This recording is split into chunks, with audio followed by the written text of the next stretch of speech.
열심히 살았는데 갑자기 찾아온 쓸모없는 사람 취급이란 제목으로 하나님 말씀 증거하도록 하겠습니다. 여러분, 야고보서 그러면 어떤 이미지가 있습니까? 행위를 강조하는 성경, 이런 느낌이 들지 않습니까? 17절, 2장 17절 같은 데 보면은 이와 같이 행함이 없는 믿음은 그 자체가 죽은 것이라, 이렇게 얘기를 합니다. 그래서 약간 바울 서신하고 충돌이 일어나는 것 같은 느낌이 있어요. 우리가 믿음으로 구원받는다, 행위가 아니다, 뭐 이런 얘기를 많이 들었는데 또 갑자기 야고보서에 오니까 행함이 없는 믿음은 죽은 거다. 그러니까 이걸 조화를 이루어야 되지 않습니까? 헷갈리니까. 그래서 이거는 동전의 양면과 같다. 나눌 수 있는 게 아니다. 그러니까 행함이, 믿음이 있으니까 행하는 거고 행함이 있으니까 믿음이 있는 거다. 뭐 예를 들어서 버튼 하나만 누르면은 100만 원짜리 막 뭉치가 떨어져 나온다고 합시다. 그러면은 진짜 믿으면 안 누를 사람이냐고. 여러분, 이거 누르면 100만 원짜리 뭉치가 나와요. 그러면 안 누르는 사람도 있죠. 왜요? 안 믿으니까. 장난치지 마라. 근데 만약에 그걸 진짜 믿고 눌렀더니 나와요. 그러면 여기 안 나오죠. 손에 마비가 올 정도로 계속 누르고 있을 거라고. 그렇잖아요. 밤새도록 누르면 그 뭐 몇십억, 몇백억 나올 거 아니에요. 그죠? 예, 그런 거 할 거라고. 그래서 뭐 이런 식의 예를 하잖아요. 믿음과 행위는 동전의 양면이기 때문에 나눌 수 있는 게 아니다. 그럼에도 불구하고 동전의 양면이라 할지라도 던지면은 행위가 나오는 게 야고보 같죠, 느낌에. 그렇지 않습니까? 동전의 양면은 맞는데 특별히 행위를 더 강조하는 것이다, 이런 느낌을 받습니다. 그런데 어떤 이 말씀을 이렇게 이해할 때 입체적으로 이해해야 된다 그러는데, 입체적으로 이해한다는 게 깊이가 있다는 거 아니에요? 3차원이니까. 평면이 아니라 깊이가 있는 걸 봐야 된다. 야고보서도 깊이 있게 바라보면은 이게 1장부터 5장까지 그 내용을 피상적으로 보지 말고 맨 마지막을 보면은 명확히 알 수 있다라는 거예요. 이 야고보서의 마지막 결론이 뭐예요? 19절 20절인데, 내 형제들아, 너희 중에 미혹되어 진리를 떠난 자를 누가 돌아서게 하면, 미혹에서 돌아서게 하는 것, 이게 목표라는 거예요. 너희가 알 것은 죄인을 미혹된 길에서 돌아서게 하는 자가 그의 영혼을 사망에서 구원할 것이며, 핵심이 뭐예요? 돌아서게 하는 것, 미혹에서 돌아서게 하는 것, 또 사망에서 구원할 것. 이런 사람들은 허다한 죄를 덮을 것이다. 그러니까 야고보의 목적이 뭐예요? 돌이키는 것, 회개죠. 그리고 또 목적이 뭐예요? 영혼 구원, 영혼을 사망에서 구원하고자 하는 것이다. 그러니까 여기서 나오는 모든 행함이 어떤 행함이에요? 영혼을 구원시키기 위한 행함. 영혼 구원은 믿음으로밖에 더 할 수 있겠습니까? 그런 믿음의 행함이에요. 그래서 야고보서에 나오는 행함을 헷갈리지 말라고 순종이다, 이렇게 표현할 때가 있어요. 순종은 목표 있는, 목적 있는 행동을 순종이라고 그러잖아요. 순종은 그냥 순종할 수는 없죠. 막 움직인다고 순종이라고 그러지 않잖아요. 말씀을 듣고 순종하는 거죠. 그러니까 행동은 있는데 행동의 근거가 말씀이에요. 말씀의 근거를 둔 행동, 그걸 순종이라고 그러잖아요. 그렇죠? 어떤 목적이 있잖아요. 목적에 둔 행동을 순종이라고 그러잖아요. 그러니까 순종이다, 이렇게 말할 수 있다라는 것입니다. 우리 교회에 3대 주제가 있다 그랬잖아요. 예배, 기도, 선교. 그러니까 뭐 간단히 얘기하면 이거예요. 일단 이렇게 모여서 맨날 예배 드리잖아요. 모여서 예배 드리는 거예요. 예배는 뭐죠? 생명을 얻는 거예요. 하나님과 연결되는 거고 하나님을 만나는 거기 때문에 생명 대신 하나님을 만나는 게 예배예요. 그래서 우리가 살아납니다. 생명이 생겨요. 이게 예배예요. 그러면 그 다음에 할 일이 뭐예요? 선교죠. 전도죠. 전도는 뭐예요? 생명 나눔이에요. 생명 나눔. 그래서 우리는 모두 다 영적인 존재입니다. 영적인 존재는 뭐냐면 남의 빵을 위해서 몸부림치는 거거든요. 그래서 남이 보여요. 그래서 생명을 갖고 생명을 나누는 것, 이게 예배고 이게 선교예요. 그런데 이걸 하기 위해서, 이걸 지속적으로 하기 위해서 힘이 필요하죠. 힘을 얻는 길이 뭐예요? 그게 기도라고. 그 기도는 앞에 가서 붙을 수도 있고 뒤에 가서 붙을 수도 있죠. 그죠? 하나님을 만나는 것을 강화시키기 위해서 기도하는 거고, 선교를 잘 감당하기 위해서 또 기도하는 거고. 그러니까 교회는 사실은 이게 순환이거든요. 예배, 기도, 선교. 이게 사실 한 덩어리고 이 일을 강조해야 된다는 것입니다. 그래서 인격자로 만든다 그러면 교회는 어떤 사람을 만들어야 되느냐? 예배자를 만들어야 되고요, 기도자를 만들어야 되고, 전도자를 만드는 거예요. 이 세 가지. 근데 사실 보세요. 예배자가 되기 위해서 기도 없이 예배자가 됩니까? 전도 없이 예배자가 돼요? 이게 안 되겠죠. 또 전도도 마찬가지죠. 전도한다는 자체가 예배 없이 무슨 전도가 돼요. 이번에도 14차 대만 선교 갈 때 아침 저녁으로 예배가 있잖아요. 예배가 연합 예배도 있고, 예배가 전도하고 긴밀한 연관이 있죠. 영적 싸움인데 기도 없이 되겠어요? 이 기도하는 것이 당연한 거겠죠. 그래서 이걸 어떤 측면을 바라보냐에 따라 다른 거죠. 그래서 모여서는 예배드리고 흩어져는 전도하는 거예요. 모여서는 예배드리고 흩어져는 전도하고, 기도는 쉬지 말고 하는 거고. 그죠? 이해가 되시죠? 이게 조화를 이루는 거예요. 이게 성도의 삶이라는 것입니다. 야고보는요 어떤 사람이냐 하면은 예수님의 혈육의 동생이에요. 예수님의 혈육의 동생 가운데 성경을 쓴 사람이 둘이 있죠. 야고보서를 쓴 야고보. 그다음에 그 1번이 일본 동생이 야고보고 2번, 3번 동생이 유다예요. 유다가 유다서를 썼어요. 근데 예수님의 동생이 크게 보면 남자가 4명이고 누이들 그랬거든요. 그러니까 들이니까 둘 이상일 거 아니야. 그러니까 예수님 말고 형제가 6명이 있었다고. 남자 4명, 그다음에 여자는 들이니까 최소 2명. 근데 내가 볼 때 느낌상 한 서너 될 것 같아. 근데 그 느낌이기 때문에 말 안 하겠어. 하여튼 둘이라고 해요. 들이니까 최소한 6명 이상이 되는 거예요. 근데 예수님이 공생의 사역을 할 때 그 막 반대했어요. 반대할 만하죠. 생각해 보세요. 그 마가복음 6장 3절에 보면요, 사람들이 예수님 비난하면서 이렇게 얘기해요. 이 사람이 마리아의 아들 목수가 아니냐?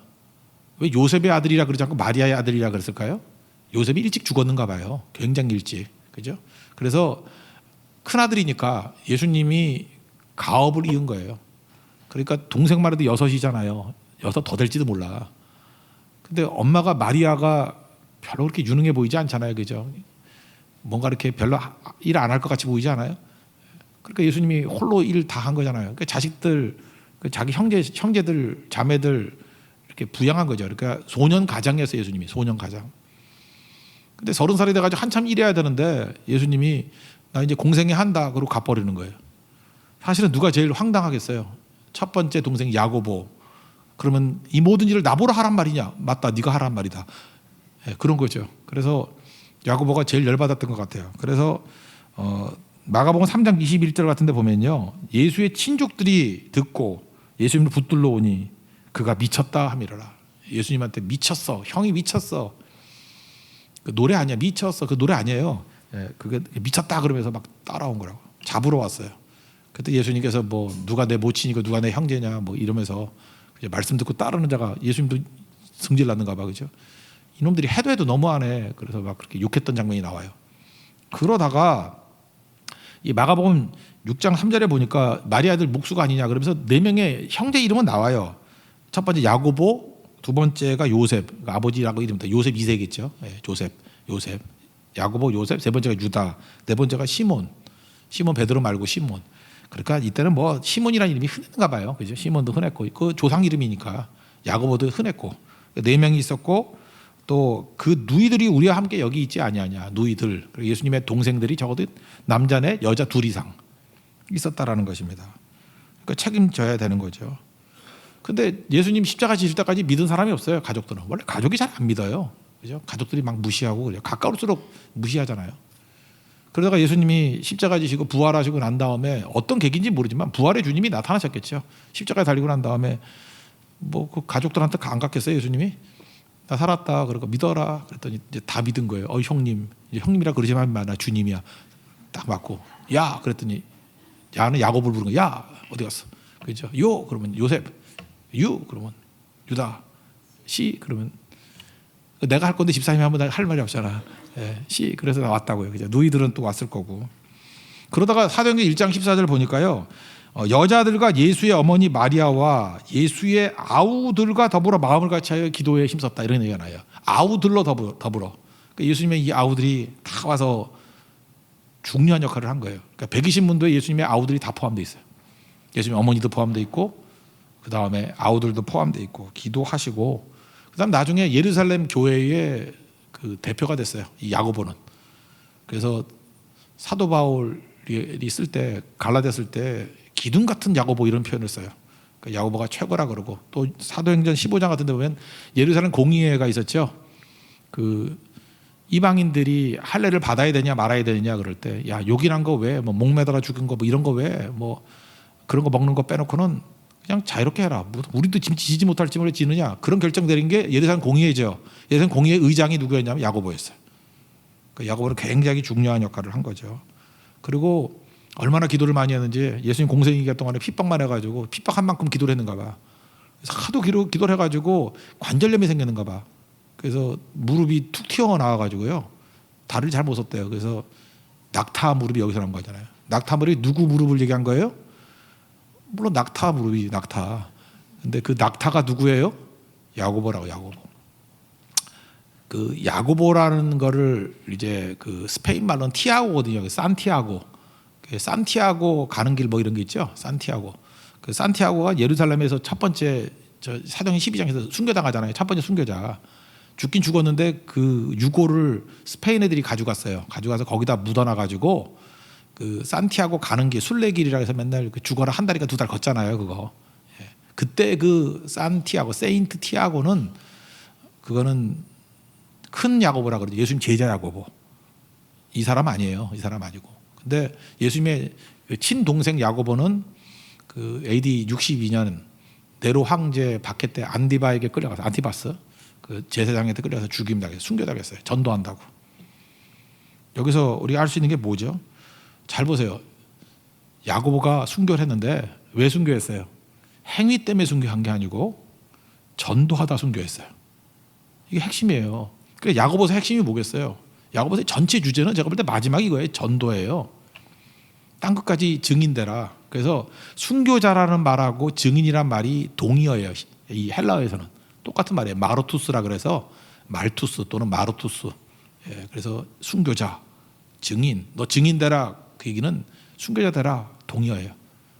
그러니까 증인 되기 위해서는 순교할 수밖에 없는 거예요. 상황이 그래요. 전도하면 죽는 거예요. 그러니까 순교자가 되라, 증인이 되라. 초대교회는 동의어였다고. 그러니까 지금 여기서 말하는 행위가 뭐겠어요? 순교하는 행위예요. 순교하는 행위. 그러니까 우리가 말하는 뭐 탁상공론으로 뭐 믿음이냐, 뭐 행위냐 이런 이따위 논의가 아니고 이건 예수님에 대한 철저한 믿음이죠. 그래서 예배자가 되고 기도자가 되고 나중에는 전도하다가 하나님께서 기회를 주시면 전도하는 거고 그거 하다가 죽이는 자가 있으면 죽는 거예요. 그게 야고보의 삶이었다는 것입니다. 그리고 사도행전 전체의 주제는 뭐예요? 그러므로 돌아오게 만드는 거예요. 또 하나가 뭐예요? 사망에서 생명으로 영혼 구원하는 거. 이게 사도행전의 주제라는 것입니다. 사실 사도행전의 주제, 야고보서의 주제라는 거예요. 야고보뿐만 아니라 모든 성경의 주제가 구원 이야기죠. 예수님이 이 땅에 오셨어요. 구원하러 오신 거 아니에요. 건져내는 이야기죠. 건져냄 이야기, 구원 이야기. 그러니까 우리 예수님의 성품이 나의 인격이 되고 뭐 맨날 그러잖아요. 노래 부르잖아. 그러니까 예수님이 하신 일을 따라하는 거죠. 우리가 크리스찬이 그리스도인이니까 예수님 따라하는 자들 아니에요. 우리 핵심도 뭐가 돼야 되겠어요? 구원이 돼요. 영혼 구원. 그래서 건져내는 자들이 돼야 된다라는 것입니다. 이게 아니면은요 인생 헛된 거예요. 인생을 70년을 기준으로 사느냐 아니면 영원을 기준으로 사느냐 이거 달라요. 70년 기준으로 살면요 저도 이제 몇 년 안 남았어요. 이제 13년 정도밖에 안 남았어요. 70년을 기준으로 뭐 80세까지 산다 그래봐야 23년. 그죠? 얼마 안 남은 거라고. 인생이라는 게 이게 70년을 기준으로 살면 안 되죠. 다 썩어질 건데 영원을 기준으로 살아야죠. 영원은 이터너티. 영원이 뭐라 그랬어요? 순간이 멈춘 거 그렇게 생각을 하잖아요. 영원. 지옥은 뭐예요? 우리 인생 가운데 제일 고통스러운 게 뭐예요? 뭐 불로 지지는 거. 근데 그 딱 멈춰가지고 이게 영원이 지속돼. 그러면서 악이 영원이야. 악. 기쁜 건 뭐죠? 기쁜 거는 뭐가 제일 기쁘겠어요? 뭐 여러분 뭐가 제일 기뻤어요? 뭐 대학 붙은 거 이런 거예요? 결혼할 때? 그건 무덤인데. 뭐가 제일 기뻤어요? 여러분? 뭐가 기쁜 게 있잖아요. 막 기쁜 거. 뭐 최고로 좋은 거. 와 야호 할 때 그게 딱 멈춘 거예요. 그게 그보다 더 좋은 것이 영원히 지속되는 거. 그러니까 영생과 영벌이라는 건 참 무서운 이야기겠죠. 그런데 사람들이요 헛된 거 위해서 산다니까요. 그 썩어질 것들 얼마 되지도 않는 거 영혼을 포기하고 영원을 포기하고 순간을 선택하는 거예요. 그렇게 산 사람들 저는 남자 얘기할게요. 남자들도 갱년기가 오거든요. 갱년기 45부터 55세 이 사이까지 온대요. 그러니까 알게 모르게 갱년기가 다 오는 거죠. 갱년기 뭐 몸 얘기가 아니에요. 우리 한국 남자라고 말하는 게 좋을 것 같아요. 저도 남자니까 여자는 잘 모르겠어요. 남자 얘기만 할게요. 무지 열심히 살았어요. 무지 열심히 살았다고. 근데 나이 50쯤 되면요 자식이 존경을 안 해. 엄마만 좋아해. 자식이 존경을 안 해. 아내도 존경을 안 해. 그리고 귀찮아해요. 그리고 냄새난다 그러고 짜증난다 그러고. 우리 집 얘기 아니에요. 그냥 일반 얘기야. 일반 얘기예요. 그리고 열심히 살았는데 가정의 행복을 가로막는 존재로 여기고요. 그리고 얼핏 보니까 돈 벌어오는 기계야. 뭐 딴 얘기할 땐 짜증내다가 뭐 돈 얘기 나오면 웃으면서 갖고 올 거지 뭐 이런 식으로. 이게 돈인가 내가? 그죠? 돈인가? 돈?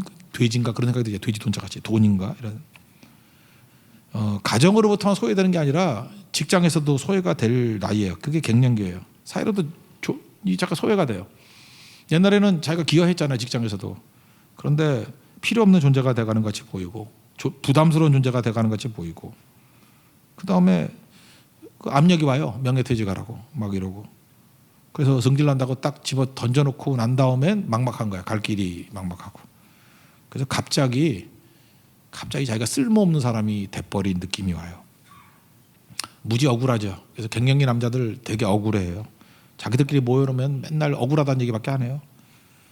왜 살아야 되는지, 무엇을 위해 살았는지 후회해요. 후회. 이게 아닌데 인생 금방 와요. 그거. 갈등하면서 동시에 절망해요. 왜 그런지 아십니까? 목표가 틀렸기 때문에 그래요. 이 땅이었거든. 누가 그러고 살래? 제가 얼마 전에 길에서 어떤 분을 만났어요. 제가 친한 분이었는데 이분은요 젊은 시절에 되게 똑똑한 분이에요. 내가 이제까지 만나본 중에서 상위 1% 안에 드는 똑똑한 분이에요. 무지 똑똑한 분이에요. 우리나라에서 뭐 시작한 것도 되게 많아. 우리나라 뭐 저 자세히 하면 누군지 알기 때문에 하여튼 우리나라에서 어떤 분야를 개척한 분이기도 해요. 무지 똑똑해요. 이분 제가 평상시 만날 때 이렇게 얘기했어요. 이분이 얼마나 충성스러운 분이었냐면 그때 집사님이셨는데 집사님은 삶의 목표가 뭡니까? 그러면은 이 집사님이라고 부르니까 하나님의 영광을 위하여 1번. 그리고 2번은 뭐냐 하면 회장님을 부자 만드는 것. 이분이 어떤 재벌그룹 회장님 측근이었거든요. 저하고도 친한 회장님인데 회장님 부자 만드는 것. 어떻게 말을 그렇게 표현하는지 내가 표현이 너무 특이해서 머리에 탁 남아요. 회장님을 부자 만드는 거. 정말 회장님을 부자 만들게 했어요. 뭐 사업도 개척도 하고 뭐 어떤 뭐 신문에 날 정도로 뭐 어마어마한 충격적인 사업도 벌이고요. 우리 IMF 때 회사 위기였거든요. 이분 때문에 이 회사 건진받았어요. 그죠? 외국에서 뭐 차관도 들어오고 해서 뭐 엄청나게 하여튼 똑똑한 분이에요. 어마어마한 분이에요. 회장님을 부자 만드는 것. 그 다음엔 잘 모르겠어요. 그냥 어떻게 들려오는 소식만 들었는데 그렇게 충성했던 회장님한테 잘렸는가 봐. 그래서 회사에 나오게 됐어요. 뭐 아직까지 그분의 입에서 내가 누구를 비난하는 건 듣지 못했어요. 그건 워낙 인격적이니까 참 좋은 분이에요. 저는 이분 때문에 그걸 배웠어요. 상하게 아부하는 분인데 아부도 계속하니까 충성이더라고. 지금 회사 떠난 지 몇 년 됐는데 아직까지도 이렇게 나쁜 소리 안 해요. 그래서 난 이분이 처음엔 아부인 줄 알았는데 아부라고 생각 안 해요. 이건 충성이야. 아부도 20년 하면 충성이에요. 계속 아부 20년 해보세요. 그걸 아부라 안 그래요. 충성이라 그러지. 충성한 분이에요. 근데 우연히 길에서 만났는데 제 느낌에는 그렇게 밝은 것 같지는 않았어요. 왜냐하면 자기 인생의 목표를 회장님 부자 만드는 걸로 삼아서는 안 되거든요. 근데 이렇게 살았던 분이 생각보다 많아요. 특별히 남자분들.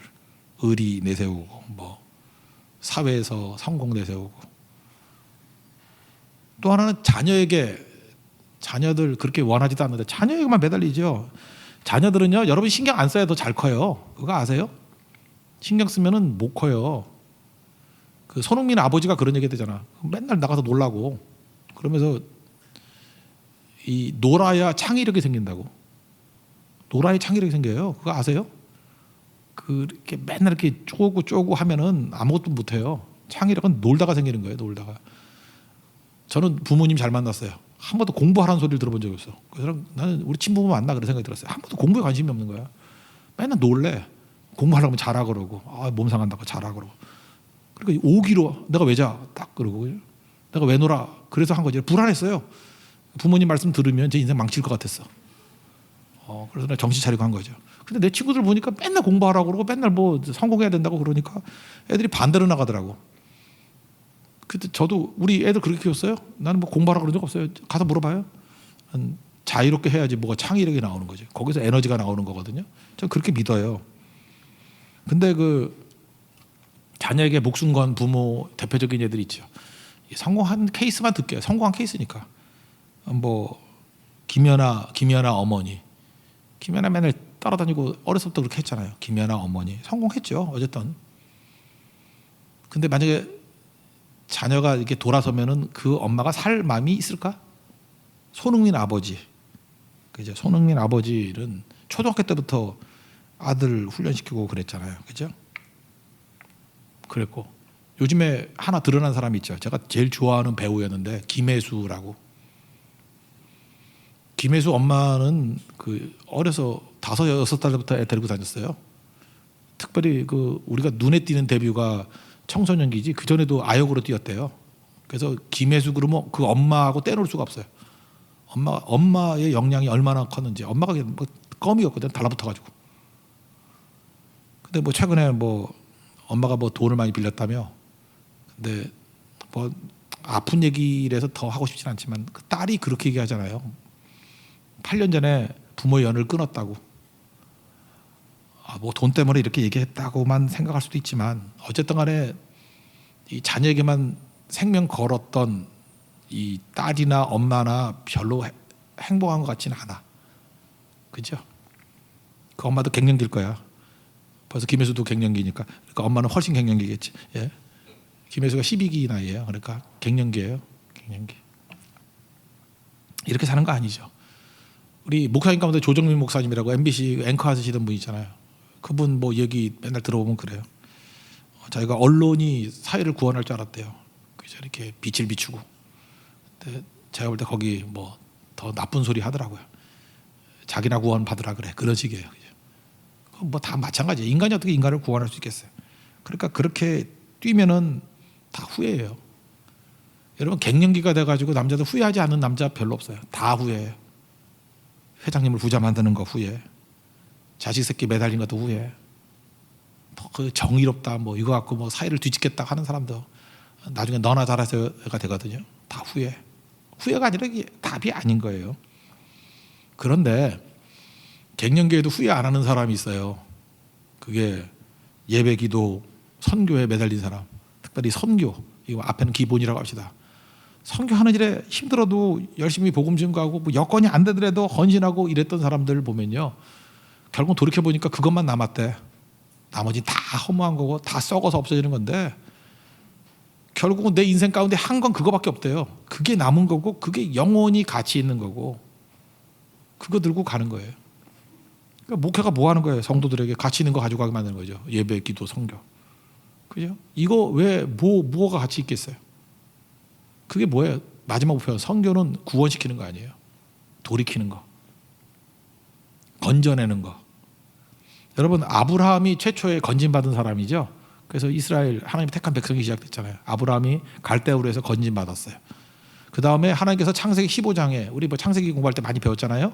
15장에 보면 아브라함 언약이 나와요. 언약에 나오는 게 뭐냐면 내 후손이 이방의 객이 되었다가 이방으로 이렇게 끌려갔다가 이방의 객이 되었다가 그게 13절이거든. 15장 13절. 그 다음에 14절에 13절에 400년 만에 돌아오리라. 그게 아브라함 언약이에요. 그래서 창세기를 읽을 때 이 창세기 15장에 나오는 아브라함의 언약, 이 언약에서 제일 중요한 게 뭐예요? 이방의 객이 되었다가 이방의 객이 되는 그 중간 역할을 하는 사람이 누구냐면 요셉이에요. 요셉이 이방이 객이 되는 과정을 설명하죠. 어떻게 애굽으로 내려가게 되는지. 그래서 요셉이 중요해요. 그리고 400년 만에 다시 돌아오리라. 이제 또 누가 중요해요? 모세가 중요해요. 그래서 성경은 이렇게 읽어야 돼요. 창세기 15장의 아브라함의 언약. 이 언약이 발동하기 시작하는 것 준비기 말고 요셉. 그리고 이방의 객이 되는 거죠. 그 다음에 400년 만에 돌아오리라 모세. 그래서 이 15장의 관점에서 요셉을 바라봐야 되고요. 15장의 관점에서 모세를 바라봐야 돼요. 그래야 이게 말씀이 풀리는 거예요. 공통점은 뭐예요? 다 건져냄, 구원이에요. 구원. 그래서 요셉에 대한 이야기를 할 때도 이런 얘기가 나오죠. 뭐 형들하고 뭐 갈등이죠. 형님 팔아먹으려고 그랬다. 뭐 형들 미워했다. 뭐 용서했다. 우리는 지지고 하는 그런 세부적인 게 관심이 많은데 눈을 크게 뜨면요. 이렇게 크게 보면은 그 형들이 아버지 야곱이 죽었다고 쫄아가지고 뭐 거짓말하고 막 그러잖아요. 아버지가 우리 죽이지 말라 그랬다. 뭐 이러니까 창세기 50장 20절에서 요셉이 뭐라고 얘기해요? 당신들은 나를 해하려 하였으나 하나님은 그것을 선으로 바꾸사. 우린 여기에만 관심이 많아. 당신들이 해하게 했지만 하나님께서는 이 합력하여 선을 이루시는 분이기 때문에 나에게 선을 베푸셨다. 뒤집었다. 니네가 무슨 짓을 하든지 하나님 나를 보호해 주셔. 이렇게 조그맣게 나만 생각해. 요셉의 입장에서만 해석을 하려고 그러는데 이거는 추임새고요. 진짜 말하고자 하는 핵심은 뭐냐 하면은 오늘과 같이 많은 백성의 생명을 구원하게 하시려 하셨나니, 이게 핵심이에요. 그러니까 요셉이 어떻게 쓰임 받은 거예요? 구원의 도구로 쓰임 받은 거예요.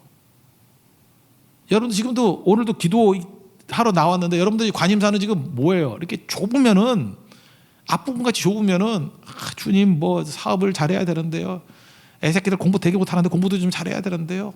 뭐 키도 안 크는데 키도 커야 되는데요. 뭐 있어요 또. 너무 뚱뚱하니까 살이 빠져야 되는데요. 우리 온통 내 주변에 대적이 많아요. 뭐 태클 거는 애가 많아요. 왜 이렇게 이게 수다 떠는 애들이 많은지 힘들어 죽겠어요. 그래서 나를 중심으로 얘기해요. 근데 하나님이 나를 보호해 주시사 모든 이런 해를 선으로 바꾸셨습니다. 거기서 끝난다 그러면 여러분들 반쪽에 반쪽 신앙에 진짜 별거리 반쪽이야. 그렇게 만드신 목적이 뭐냐 하면은 오늘과 같이 많은 백성의 생명을 구원하시려고. 그러니까 여러분에게 주신 모든 능력과 축복을 사명으로 연결시키고 해석해야 되는 거예요. 그게 요셉이에요. 모세도 마찬가지죠. 뭐 왕궁에서 자랐다, 뭐 어쨌다, 뭐 광야에서 40년 보냈다. 지지고 볶고 하는 거, 그건 모세 개인에게 있어서는 중요할지 모르지만 그게 아니에요. 하나님께서 그렇게 준비시켜서 그 다음에 모세에게 맡기신 게 뭐냐 하면은 출애굽기 3장 10절을 보니까 내 백성 이스라엘 자손을 애굽에서 구원하여 내게 하기 위해서래요. 구원하게 하기 위해서. 모세에게 이 많은 어떤 역사들이 있었잖아요. 그죠? 그렇게 준비시켰던 이유가 뭐예요? 모세 하나가를 뭐 보호해주고 그에게 뭐 악을 선으로 바꾸고, 이게 목적이지만 이게 최종 목적이 아니고 그것만 바라보면 너무 좁은 거예요. 그렇게 해서 하여튼 떵하니 이렇게 모세를 만들어 놨어요. 왜요? 내 백성 이스라엘 자손을 애굽에서 구원시키려고. 구원의 도구예요. 구원의 도구. 요셉도 구원의 도구, 모세도 구원의 도구. 우리도 마찬가지예요. 우리도 나도 뭐 딴 거 해요? 맨날 좁아가지고 맨날 뭐 잘 되니 뭐 안 되니 이게 아니고요. 그 모든 과정을 통해서 나도 구원의 도구가 되게 만드는 거예요. 그래서 야고보서를 이렇게 읽어야 돼. 앞부분에 뭐 여러 가지 나오잖아요. 뭐 차별되고 하지 마라, 뭐 말 조심해라, 뭐 또 뭐 있어요. 모장갑 뭐 기도해라, 뭐 의인의 강물이 역사하는 힘이 있다. 처음부터 행위잖아요, 그죠? 이런 많은 행위들, 이 행위들로 준비돼서, 그죠? 이거 훈련 받고 반복적인 훈련을 통해서 뭐 하라는 거예요? 영혼 구원하라는 거예요. 영혼 구원. 야고보는 너무 자기가 이걸 못했기 때문에 이게 한이 맺혀서 이게 전체 내용이고 마지막은 당연한 거기 때문에 두 절을 끝내버리는 거예요. 우리 목표는 영혼 구원 아니야. 돌이키는 거 아니야. 그래서 우리가 치열하게 싸워야 되는 거지. 이게 무슨 행위예요. 이게 영혼 구원을 위한, 이건 순종이고 헌신이죠. 우리가 이 길로 가야 된다라는 것입니다. 여기 미혹이라는 말이 나오는데, 미혹. 이 미혹이라는 단어가 템테이션이 아니에요. 유혹이라는 단어가 아니고, 여기서 나오는 그 미혹이라는 단어는 영어 성경을 보면요, 방황, wander라고 돼 있어요. wander, W-A-N-D-E-R, wander 이거 돼 있고, 또 go astray, 길을 잃다, go astray 이렇게 표현된 게 많아요. wander 또는 go astray, 길을 잃다. 그러니까 미혹당한 사람들이 뭐예요? 길을 잃은 자들이에요. 아까도 얘기했죠. 길을 잃은 자들, 갱년기에 후회할 일을 하는 거, 사장님 부자 되게 만드는 거, 이게 미혹이에요. 길을 잃었어요. 자식에게 생명을 거는 거, 이거 길을 잃었어요. 또 뭐 있겠어요? 뭐 명예, 뭐 가정의 행복. 그래서 지금도 그래요. 소소한 행복이라고 그러죠. 소확행, 소소한 행복하면서 뭐 쪼물락쪼물락대면서 이런 얘기하는 사람들 보면 나중에 다 후회할 주제들이에요. 여러분 의지하면 의지할수록 후회해요. 우리 어머니도 아들이라고 저한테 되게 많이 의지했어요. 그래서 우리 어머니 믿음을 위해서 내가 요즘 박대를 하거든요. 아들 믿으면 안 된다고. 하나님을 믿어야지 뭘 믿냐고 지금. 그죠? 오늘도 냉면 해왔길래 이런 거 하지 말고 기도나 열심히 하라고 맨날. 훌륭한 아들이죠. 그죠? 이게 아들에게 승부를 만대요. 내가 막 박대를 해야 돼. 박대를 해야지 하나님 바라보고 사는 거지. 아직 나이가 지금 몇 살인데 아직까지 와가지고 냉면 해주고 있어. 그 시간에 기도하고 전도하고 해야지. 요즘에 우리 어머니 전도도 안 해요. 아들 냉면 해 먹으려고. 이게 문제가 있는 거 아니에요? 문제가? 여러분도 마찬가지예요. 우리 나도 모르게 뭐 이렇게 애착을 갖는 게 있어. 애착을 갖는 거. 나중에 다 배신당해요. 다 배신당해. 결국 남는 건 뭐예요? 갱년기 이후에 남는 거는 하나님께 되게 주신 사명 위해서 뛰는 거예요. 뭐 교인들도 마찬가지입니다. 목사도 교인들을 사랑하지만 적당히 사랑해야 돼요. 그래서 교인들을 너무너무 사랑해서 이성도 없이는 못 살아 이러면 다 떠나가더라고. 적당히 해야 돼. 적당히 하나님 앞에 헌신하게 만들고 하나님과 만나게 만들고. 그죠? 인간끼리는 사실 소망 없어요. 그리고 언제든지 헤어질 준비하고 그리고 충성하고. 초대교회는 다 그러고 살았는데요. 만났을 때 사랑하고 헤어지면 순교해서 보내고. 거기 맨날 순교당했을 거 아니야. 근데 우리 뭐 끝까지 가자 그런 게 어디 있어. 없어지면 묻지도 않았을걸. 어떤 성도가 안 보여 그러면 어디 갔어 이렇게 묻지도 않아요. 어디 가긴 어딜 가. 천국 갔지. 죽었죠. 어떤 그 지하철에서 누가 전도를 했대요. 예수 믿고 천국 가세요 그랬더니 요즘에 참 전도 받는 사람 나쁜 사람이 많어. 그렇게 천국이 좋으면 너부터 가 그러더래요. 전도하는 사람한테. 그래서 할 말이 없이 왔다고. 그 왜 할 말이 없이 와? 나 같으면 그래요. 나도 천국 너 빼놓고 가고 싶은데 네가 불쌍해서 못 가고 있어. 그러면 되는 거지. 그죠? 너같이 불쌍한 애들이 많아서 천국을 못 가고 있어. 맞는 얘기 아니에요. 우리는 두 사이 끼어 있는데 천국 가고 싶은데 못 가는 이유가 뭐예요? 너같이 불쌍한 애가 있기 때문에. 그래서 우리는 살아도 괜찮고요. 죽어도 깊은 거예요. 너무 연연해하지 말라고. 그게 성도의 삶이라는 것입니다. 그 그리스 로마 신화에 그런 거 나오죠. 프로메테우스. 이 프로라는 거는 앞이란 뜻이거든요. 메테우스가 생각한다는 뜻이에요. 메테우스, 생각하다. 프로메테우스, 앞서 생각하다. 이놈이 괜히 앞서 생각하다가 인간이 이게 뭐가 필요한 게 많은 거야. 너무 앞서 생각하는 게 프로메테우스예요. 그래가지고 막 불도 주고, 제우스가 주지 말라는 불도 주고, 니네 불이 꼭 필요해. 불 없으면 안 돼. 야, 불이 있어야지 구워 먹지. 그냥 먹을 네가 뭐 사자냐, 고양이냐? 그걸 생고기를 어떻게 먹냐? 물론 뭐 회차 먹는 애도 있지만 어떻게 먹냐? 그래서 불 주고 지혜 주고.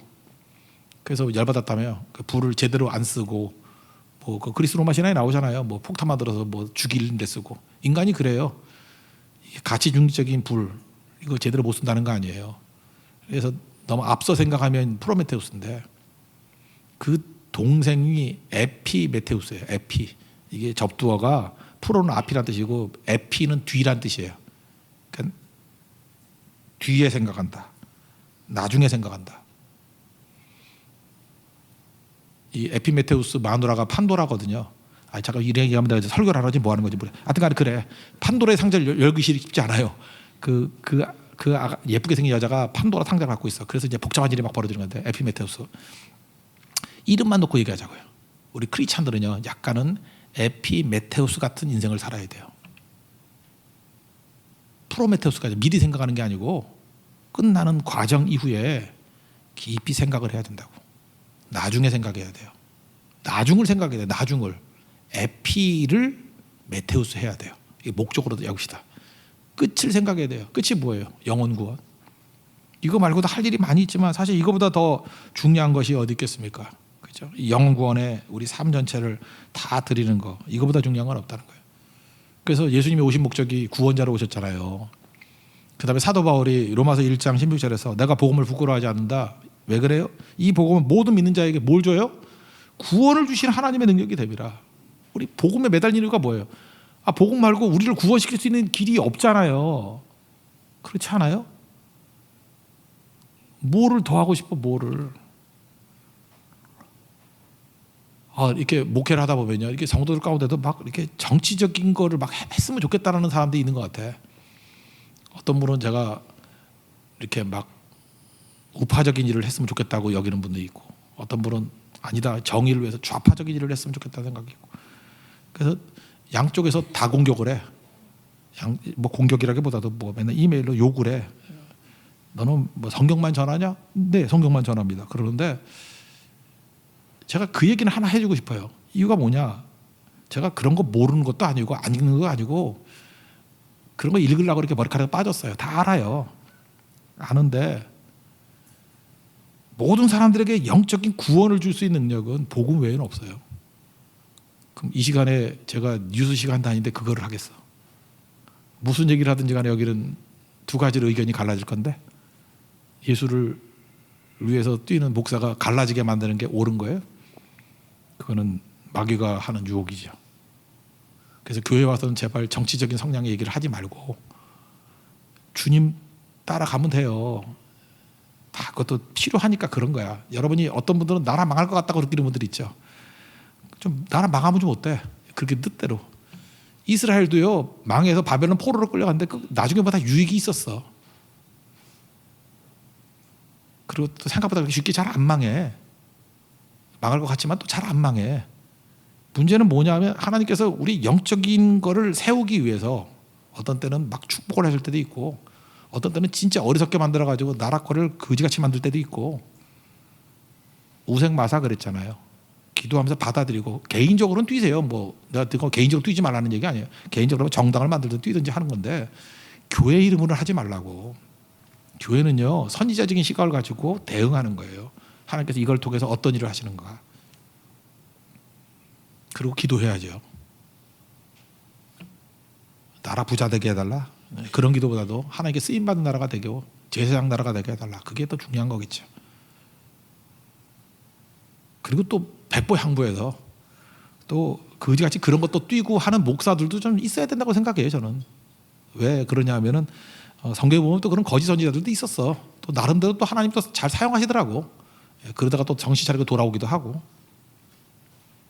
여러분 어떻게 생각해요? 그 보네퍼 같은 분을 정치 목사라고 말할 수 있어요? 아니면은 복음의 사역자라고 말할 수 있어요? 참 애매모호해요. 그죠? 히틀러하고 싸운 것이 이 복음을 가지고 싸운 건가? 아니면 이게 정치 목사인가? 양심적인 건가? 아니면 지나치게 하나님 역사에 개입하는 건가? 이 스펙트럼이 다양하거든요. 그렇지만 주류 교회들, 이게 대부분의 교회들은 하나님 말씀 붙들고 서 있는 게 옳다고 생각합니다. 복음. 왜냐하면 우리를 구원시키는 복음의 능력이 바로 여기에 있기 때문에. 다니엘서 12장 3절 보니까 많은 사람을 옳은 대로 돌아오게 한 자는 별과 같이 영원히 빛나리라. 하나님의 구원이 작은 부분에 요셉 같은다 그러면 요셉이 이렇게 노예로 있다가 어려움이 있을 때 이렇게 건지는 데 쓰임 받을 수 있어요. 이게 이 땅에서의 구원이죠. 에스더 같은 때는 하만이라는 위협이 있을 때 모르드게를 통해서 그 당시에 멸절당할 이스라엘 백성을 건지는 사역, 그것도 중요한 거예요. 그죠? 그것도 하나님이 일하시는 거고 안 하는 건 아니에요.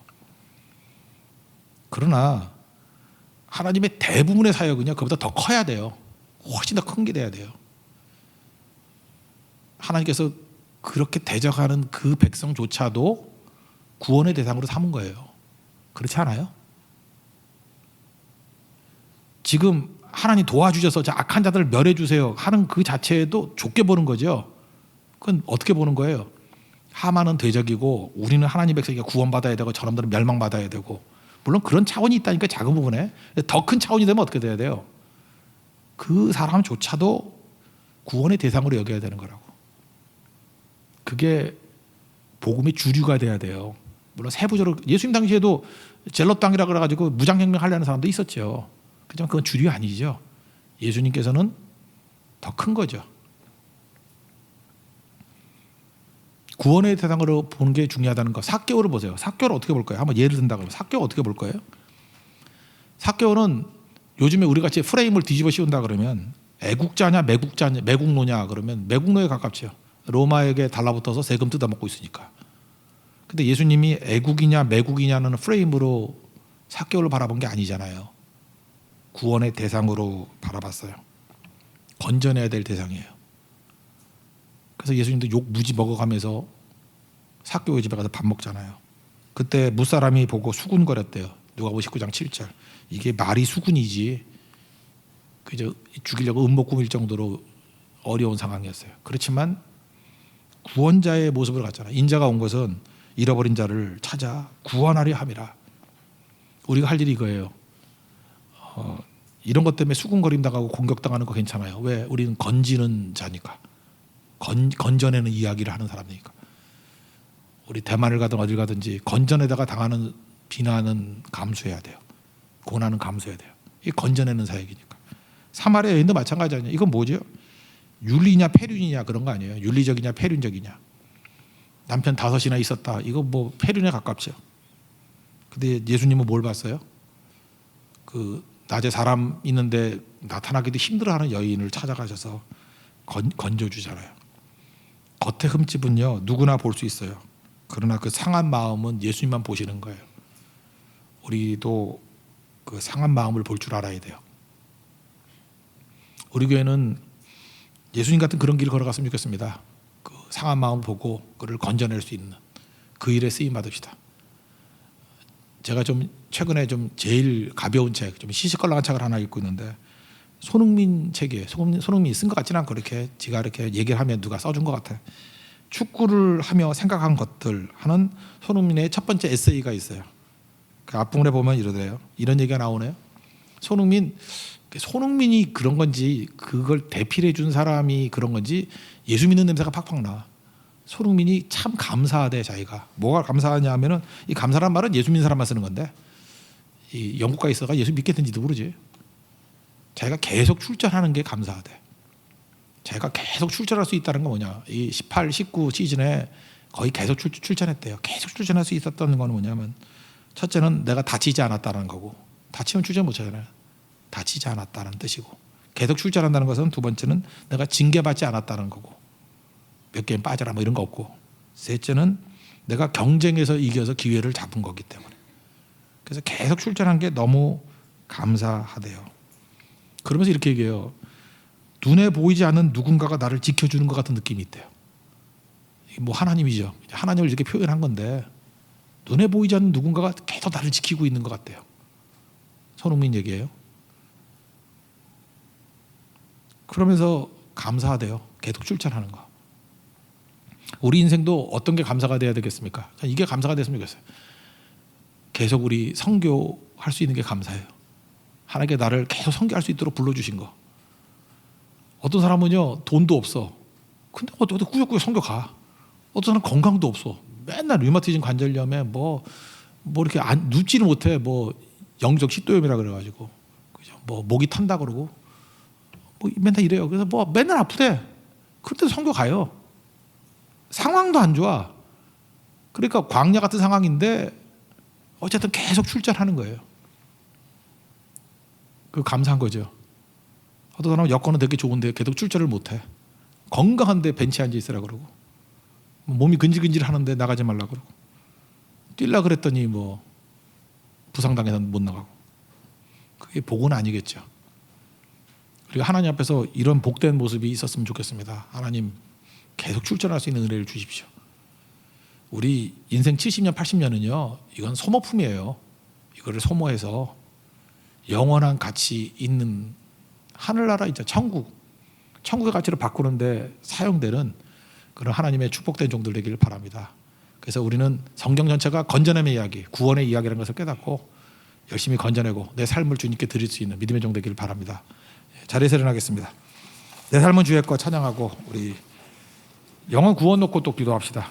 우리 하나님 내 인생이 건져냄에 쓰임받기를 원합니다. 갱년기 후에 후회하는 인생 되지 않게 해달라고 야고보의 이 시각과 눈을 달라고 기도하는 마음으로 찾아갑시다.